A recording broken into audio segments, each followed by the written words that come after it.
That was CNN's Frederica Whitfield for Showbiz Tonight.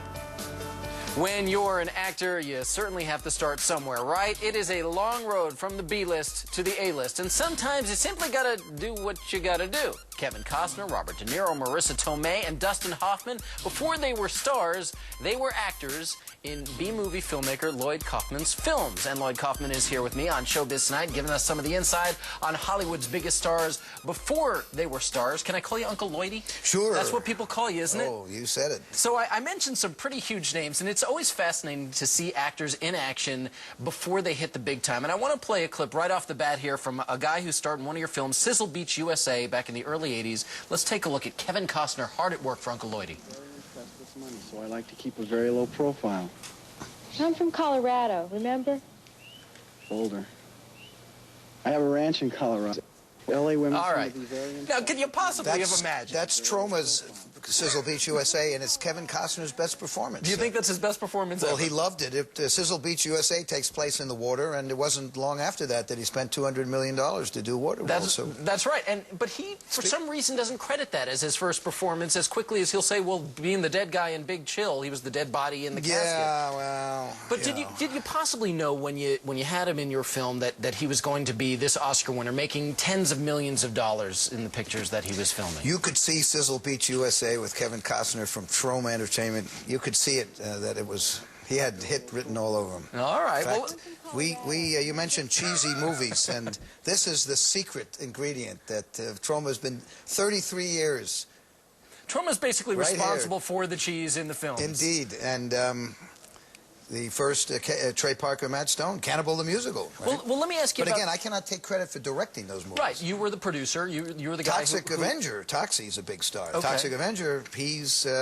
You know, because we don't have to pay him too much. You mentioned, though, Trey Parker and Matt Stone, Samuel L. Jackson, two of the stars you worked with very early on, among people like Dustin Hoffman and Oliver Stone. But these three individuals really stuck out to you. Why is that? Well, Samuel L. Jackson was in Death by Temptation. Troma Money is what made him his first movie. That's where he began. And it's very conceivable that if there were no Troma, there would be no snakes on a crap or whatever that thing is, right?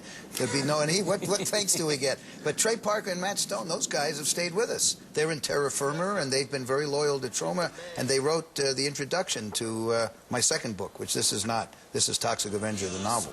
And you have been proudly a purveyor of these B-list films.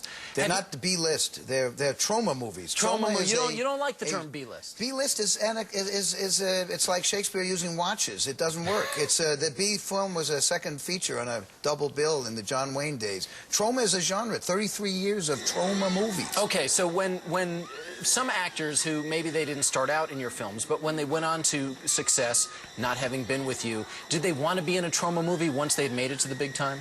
Well, who wouldn't want to be in a Troma movie once they've made it in the big time? The problem is that many of them join the Screen Actors Guild, and since our budgets are very small, we cannot shoot them on the Screen Actors Guild. But you know damn well Robert De Niro would love to be in Poultrygeist, the movie we just shot. I'm sure he's very upset about not being able to be in it. But what a title, Poultrygeist. Let's talk about The Toxic Avenger, because certainly this was 1983. When the film came out, it was visually spectacular. Why did you think this could make a great novel?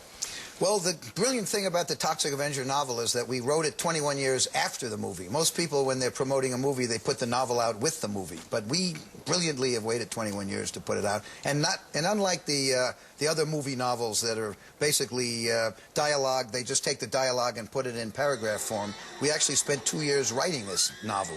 And there's some guest chapters by J.D. Salinger and Oliver Stone, and it's got chops. It's a genuine novel, and the good news is you won't be able to find it anywhere, except for stores. No, you will be able to get it in Borders and Barnes and Noble. Well, thanks for coming on, Lloyd Kaufman, Uncle Lloydie. We appreciate it, and as he mentioned, The Toxic Avenger is out in bookstores.